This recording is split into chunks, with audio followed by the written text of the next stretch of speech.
لیے ابدی نعمت ہے اور وہ ان میں ہمیشہ ہمیشہ رہیں گے، کچھ شک نہیں کہ اللہ کے ہاں بڑا صلہ تیار ہے۔ اے اہل ایمان، اگر تمہارے ماں باپ اور بہن بھائی ایمان کے مقابل کفر کو پسند کریں تو ان سے دوستی نہ رکھو، اور جو ان سے دوستی رکھیں گے وہ ظالم ہیں۔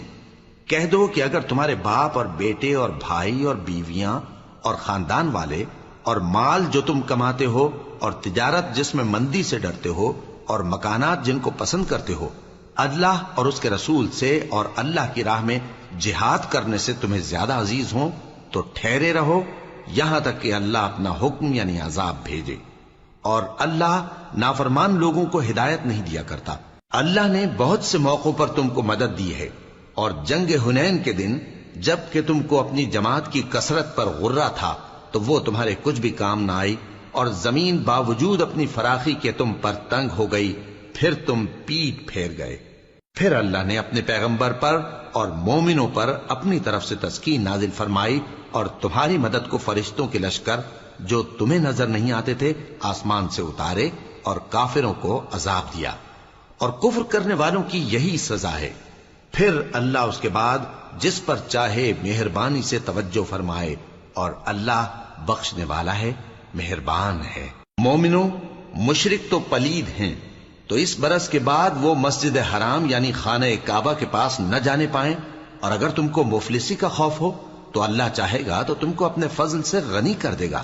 بے شک اللہ سب کچھ جانتا ہے، حکمت والا ہے۔ جو لوگ اہل کتاب میں سے اللہ پر ایمان نہیں لاتے اور نہ روز آخر پر یقین رکھتے ہیں اور نہ ان چیزوں کو حرام سمجھتے ہیں جو اللہ اور اس کے رسول نے حرام کی ہیں، اور نہ دین حق کو قبول کرتے ہیں، ان سے جنگ کرو یہاں تک کہ ذلیل ہو کر اپنے ہاتھ سے جزیہ دینے لگیں۔ اور یہود کہتے ہیں کہ عزیر اللہ کے بیٹے ہیں، اور عیسائی کہتے ہیں کہ مسیح اللہ کے بیٹے ہیں۔ یہ ان کے منہ کی باتیں ہیں، پہلے کافر بھی اسی طرح کی باتیں کہا کرتے تھے، یہ بھی انہی کی ریس کرنے لگے ہیں۔ اللہ ان کو ہلاک کرے، یہ کہاں بہ کے پھرتے ہیں۔ انہوں نے اپنے علماء اور مشائخ اور مسیح ابن مریم کو اللہ کے سوا معبود بنا لیا، حالانکہ ان کو یہ حکم دیا گیا تھا کہ معبود واحد کے سوا کسی کی عبادت نہ کریں، اس کے سوا کوئی معبود نہیں، اور وہ ان لوگوں کے شریک مقرر کرنے سے پاک ہے۔ یہ چاہتے ہیں کہ اللہ کے نور کو اپنے منہ سے پھونک مار کر بجھا دیں، اور اللہ اپنے نور کو پورا کیے بغیر رہنے کا نہیں، اگرچہ کافروں کو برا ہی لگے۔ وہی تو ہے جس نے اپنے پیغمبر کو ہدایت اور دین حق دے کر بھیجا تاکہ اس دین کو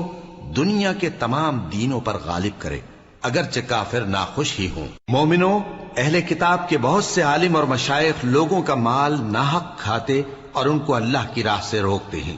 اور جو لوگ سونا اور چاندی جمع کرتے ہیں اور اس کو اللہ کے راستے میں خرچ نہیں کرتے، ان کو اس دن کے عذاب علیم کی خبر سنا دو،